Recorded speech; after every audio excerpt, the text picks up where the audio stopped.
जय सद्गुरुदेव, जय पद शरणम। मेरे सद्गुरु की वाणी परम संत महात्मा यशपाल जी महाराज का प्रवृत्ति में निवृत्ति गृहस्थ धर्म के लिए श्रीमद् भगवद गीता का गीता सुधा भाष्य अध्याय 6 श्लोक 3।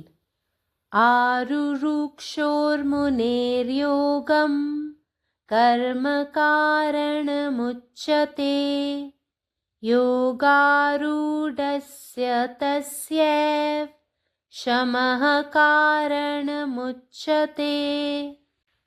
योग में आरूढ़ होने की इच्छा वाले मननशील पुरुष के लिए योग की प्राप्ति में निष्काम भाव से कर्म करना ही हेतु कहा है, और योगारूढ़ हो जाने पर उस योगारूढ़ पुरुष का जो सर्व संकल्पों का अभाव है वही कल्याण में हेतु कहा जाता है।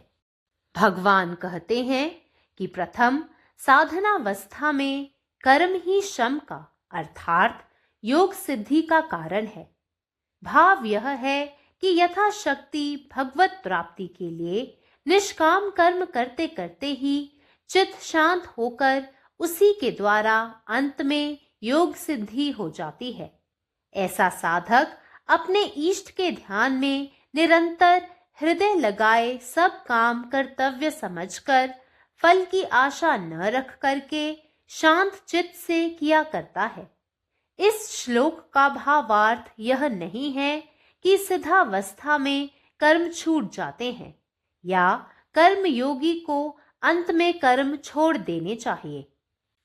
The man who does his duty without any selfish desire for fruit may be called a sannyasin as well as a yogin. But he who abstains from action altogether is only an idler. A yogin is one who is not attached to the objects of sense or to action, and whose mind has ceased to roam restlessly. Deep meditation is the yogin's personal activity in which he delights in the sublimity of the self. At other times, the external work that he carries on in the remembrance of the Lord is done to perfection. Clarity of mind is the result of deep meditation. It is this clarity that gets itself settled as serenity. Serenity is the foremost of all the accomplishments of a yogin. From this divine gift emanate merits such as equality, truthfulness, good conduct, steadfastness, straightforwardness, detachment from the world, and oneness of self in all beings. Om. जय गुरुदेव, जय पदशर्मा। अध्याय 6 श्लोक 3। योगामध्ये स्थापित होणाऱ्या किंवा इच्छिणाऱ्या चिंतनशील व्यक्तीसाठी निस्वार्थ कर्म करणे हे योग प्राप्तीचे कारण असल्याचे म्हटले जाते आणि योगामध्ये स्थापित झाल्यानंतर त्या व्यक्तीच्या सर्व संकल्पांचा अभाव हे कल्याणाचे कारण असल्याचे म्हटले जाते। देव म्हणतात की साधनेच्या पहिल्या टप्प्यात कर्म हे शम म्हणजेच योगसिद्धीचे कारण आहे। याचा अर्थ असा आहे की ईश्वराची प्राप्त करण्यासाठी आपल्या क्षमतेनुसार निस्वार्थ कर्म केल्याने मन शांत होते आणि त्याद्वारे शेवटी योग साध्य होतो। असा साधक त्याचे हृदय सतत आपल्या प्रियजनांवर केंद्रित करून कर्तव्याच्या बाहेर कोणत्याही परिणामाची अपेक्षा न करता शांत मनाने आपले सर्व कार्य करतो। या श्लोकाचा अर्थ असा नाही की सिद्धावस्थेत कर्म सोडून दिले जातात किंवा कर्मयोगीने शेवटी कर्म सोडले पाहिजेत, याचा अर्थ असा नाही। जय गुरुदेव। സദ്ഗുരുവിൻ്റെ സന്ദേശം അധ്യായം 6 ശ്ലോകം 3. ആരുരുക്ഷോർ യോഗം കർമ്മ കാരണമുച്യതേ യോഗാരൂഢസ്യ തസൈവ ശമ കാരണമുച്യതേ. യോഗയിൽ സ്ഥിരപ്പെടാൻ ആഗ്രഹിക്കുന്ന ധ്യാനാത്മകനായ ഒരാൾക്ക് നിസ്വാർത്ഥ കർമ്മം ചെയ്യുന്നതാണ് യോഗ നേടാനുള്ള മാർഗമെന്നും യോഗയിൽ സ്ഥിരപ്പെട്ടതിനു ശേഷം ആ വ്യക്തിയുടെ എല്ലാ ദൃഢനിശ്ചയങ്ങളുടെയും അഭാവമാണ് ക്ഷേമത്തിനുള്ള കാരണമെന്നും പറയപ്പെടുന്നു.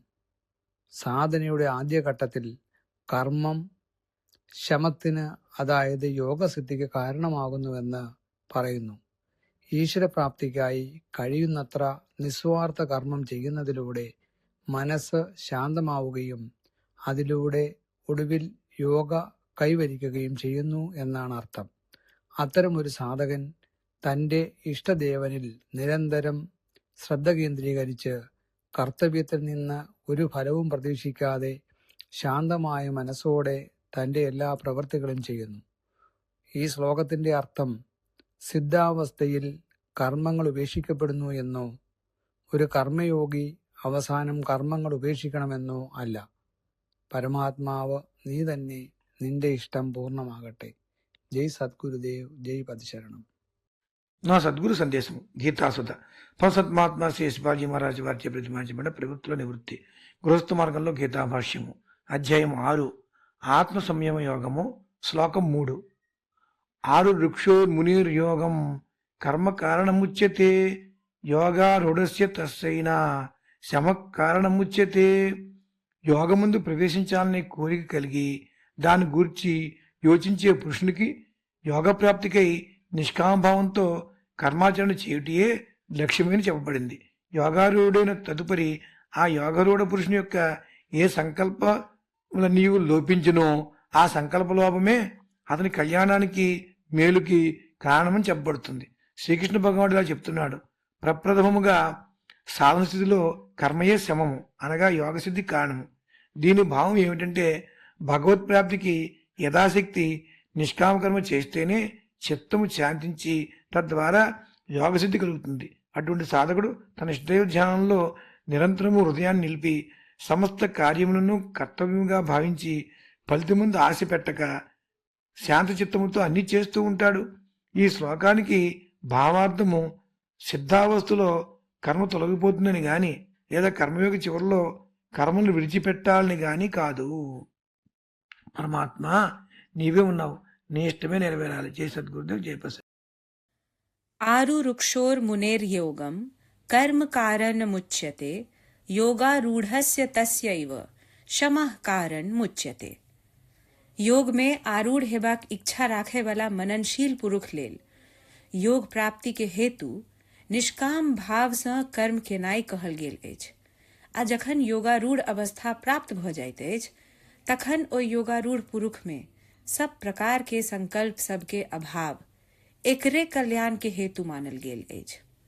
भगवान कहैत छथि जे प्रथम साधना अवस्था में कर्म शम माने योग सिद्धि के कारण अछि. भाव ई अछि जे यथाशक्ति भगवत प्राप्ति लेल निष्काम कर्म करैत करैत चित्त शांत होइत अछि आ ओहि माध्यम से अंततः योग सिद्धि प्राप्त भ जाइत अछि. एहन साधक अपन इष्ट के ध्यान में सदिखन हृदय लगौने सब काज के अपन कर्तव्य बुझ क फल के आस नहीं राख क शांत चित्त से करैत रहैत अछि. एहि श्लोक के भावार्थ ई नहीं अछि जे सिद्धावस्था में कर्म छूटि जाइत अछि वा कर्म योगी के अंत में कर्म त्याग देबाक चाही. अखिल भारतीय संतमत सत्संग पंजीकृत दिल्ली, मुख्यालय B20 CC colony, Rana Pratap Bagh के सामने, दिल्ली. सत्संग आश्रम संत यशरूप तपोभूमि परिसर, अनंगपुर, जिला फरीदाबाद, हरियाणा.